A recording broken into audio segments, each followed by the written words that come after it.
Hello everyone, thank you for your patience in this much anticipated by at least some people response. This is the first of my series on the, I guess the defense of the Nunchaku. Shad was pretty harsh in his video, and at first I was really agreeing with a lot of the stuff he said, but you know, then there were kind of issues of technique that I think could have led to a little bit of different results. I went ahead and I prepared a great way to much more accurately measure the amount of power being generated. And using my technique, I was able to get a little bit better results than, you know, it's basically about what I was expecting. But I went ahead and I did a little bit of research and I tested out something new. And it seems like a small detail, but the results are astounding. So as far as how much money is, or how much energy is lost in the transfer to the target, it changes a lot. So let's go ahead and take a look at that.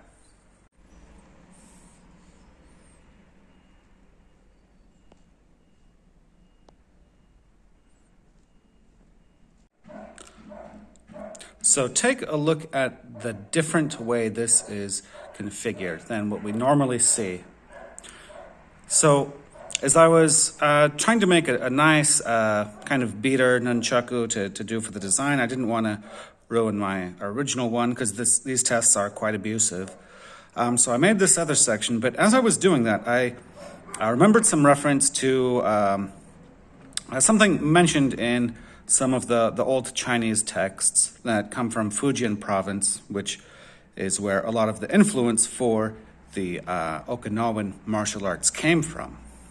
Now, it referred to this type of a weapon as the dragon with 2 eyes and 2 hearts. Now, it seems like a strange name, but it kind of makes sense when you think about it. So, since it moves, you know, not as a rigid, you know, it's kind of got this serpent type movement, which would be like a dragon. And then the 2 eyes are because it's divided in the center. Now here I'm just using a cheap cord, so I mean the transfer of energy here's not nearly what it would be on an authentic one, which used some metal bracing there to reinforce it and help that energy to transfer much more strongly. But still, we get this effect that when I twist one end, it also twists the other. So this issue of losing power through the strike from the cord, it is, I mean, I wasn't expecting there to be as much difference as there was. I was just trying it out, but it's incredible. So the 2 eyes, I'm thinking that refers to each of the halves, that full section. And then the heart is going to be that knot or point of contact. I imagine, you know, as a lot of this could have been made similar to a horse's bridle, there would have been more rigid parts.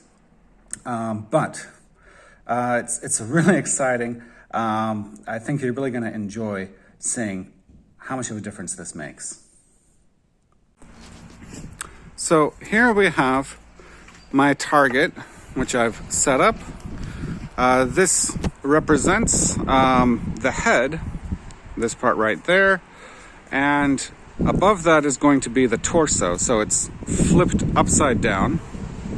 And then being suspended from there, that anchor is going to count kind of as the legs. And below this we have a bit of added mass to represent the maybe the strength of the neck to prevent the head from snapping too unrealistically freely. But the point is when it's hit, if it's more of a push, it'll give this type of a motion.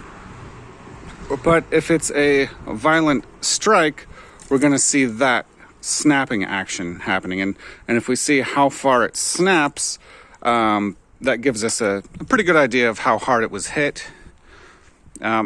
Altogether, I mean, it's not exactly weighted to a real body. It's not intended to.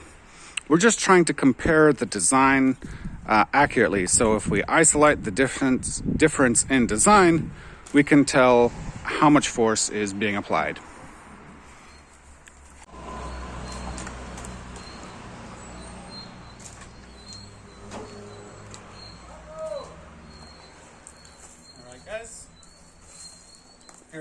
going to first test with the straight baton.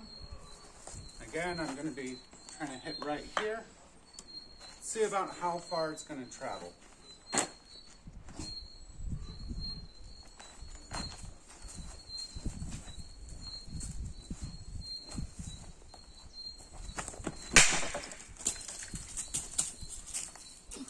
I'd say pretty good. We broke the stick. Dexter, come on, give that back. Give it back. Okay. Here we go. As you can see, it broke right here, and it had a pretty good hit. I kind of feel bad that this was there, but we'll have to see that again in slow motion.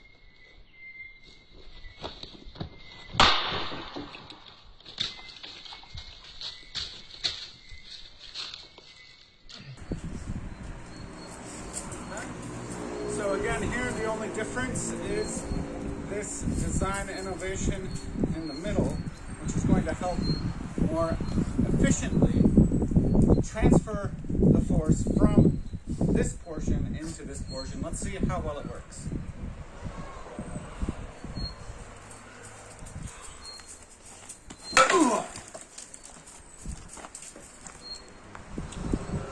Well, didn't break us in half, but to me that sure looked like that put a lot of force into that. Let's try that one more time. Check this out. I'm going to try a technique I read about, a bit similar to baseball, where you lift up, give a kick, then deliver the strike. It gives just that bit of extra.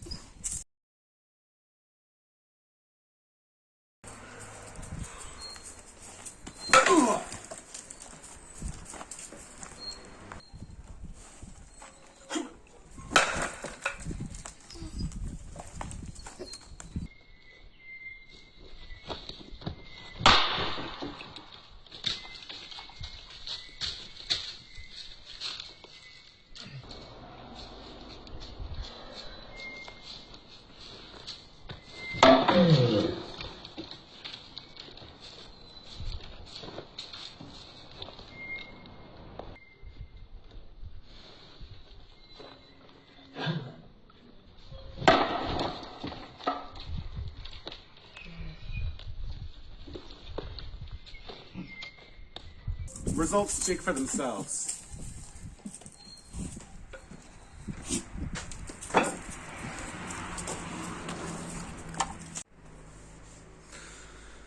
So, then the question remains, if this single design factor was able to have such a big influence on how much power could be generated with an Nunchaku or some type of a similar weapon, why was it abandoned? And the only thing we can think of is that the Okinawans themselves realized how devastatingly effective it was. There are rumors that the samurai were actually abandoning their katanas in favor of the nunchaku. And this may have caused the Okinawans to modify the design so that it would still be somewhat effective, but not as much. The samurai, not really understanding what was making it work, would have copied it, and after time they would have gone back to their katanas. Okay, so I did actually create this series. It is great. The first episode was supposed to be released today, but I looked at the date and I just couldn't do it. But I had a lot of fun out there. This apparatus that I came up with to test the power of the strikes, I think it's pretty effective, and I think that you will be interested in seeing realistic results where we're actually comparing comparable weapons instead of severely mismatched ones. And there are some actual interesting discoveries that I made on the way that did surprise me. So be sure to check it out, and I hope you guys all have a wonderful day. There are rumors that the samurai were actually abandoning their katanas in favor of the nunchaku, And